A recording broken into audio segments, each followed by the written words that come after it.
Dear ladies and gentlemen, in this speech I'm going to talk about a crossroad that's somewhat philosophical, whether it is still necessary for individuals to learn about themselves. As the beginning of my speech, do you know who's the man I admire most? Well, I call him Uncle Bo, and he's that kind of neighbor who's deeply envied by everybody else in your neighborhood. Of course, folks envy Uncle Bo for different reasons, but all of those reasons are somehow related to his legendary youth in the 1990s. Some envy Uncle Bo because when he was 15, he got the prettiest girl in the local cinema's box office, and others envied him because that girl liked him. Well, my reason is different, though. I envy him because he was the single best scorer in his city's high school entrance examination, and carved in my heart is the creed that the greatest men in history were the highest scorers in their high school entrance examinations. So once, I couldn't help interviewing Uncle Bo, my great idol, and I asked him, Uncle Bo, what do you like the most? And Uncle Bo gawked at me, and he murmured, what's wrong with you? I have to explain. Uncle Bo, I'm serious. It's like, can you tell me some of your hobbies? Like, what makes you interested?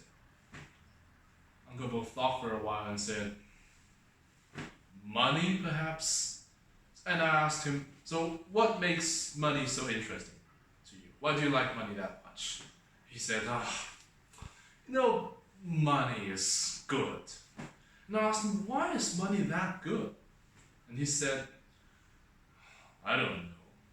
So what would you do if you have a lot of money? Nothing. And he pushed me aside and walked along. So I was pretty struck that even my great idol doesn't really know what he wants.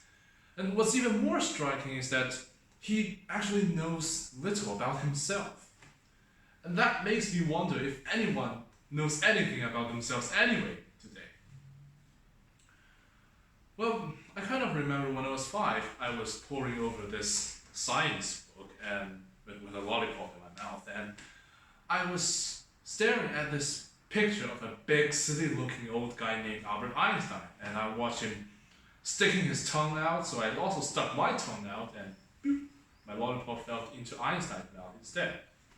And at that moment, I was thinking, probably this poor guy never tasted this delicious lollipop, did he? And that was true. Bill Gates probably never tasted the beef chow fun at a canteen 2 minutes walk from my home, which is the single most delicious dish you can taste on this planet. And Joe Biden probably doesn't know how to jerk open the lock of the bathroom door in my home, in which I'm an expert. So in that sense, I am different and I am unique because it is these tiny little things that make me who I am. Not which college I'll enter or how much money I'll earn in the future. So it seems there's quite something about you, about me, and about every single one of us. So what's missing in us? Well, although it seems we do know quite a bit about ourselves, it is also true that we scarcely really think about ourselves today. We no longer judge ourselves based on what we believe are important, but we judge ourselves based on what society believes are important. See, too many kids evaluating themselves based on their exam scores, and we see tons of adults measuring themselves based on how much money they got. But do good scores and a load of money really matter? Well, my answer would be they are the conventional standards for a successful person. But in our pursuit of these conventions, we have lost ourselves.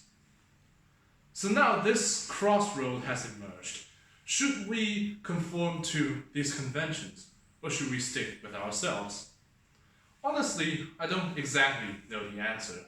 But what I am sure is that if we are to take the first choice, then everything we pursue will have no value if convention changes, which it does all the time. Thank you.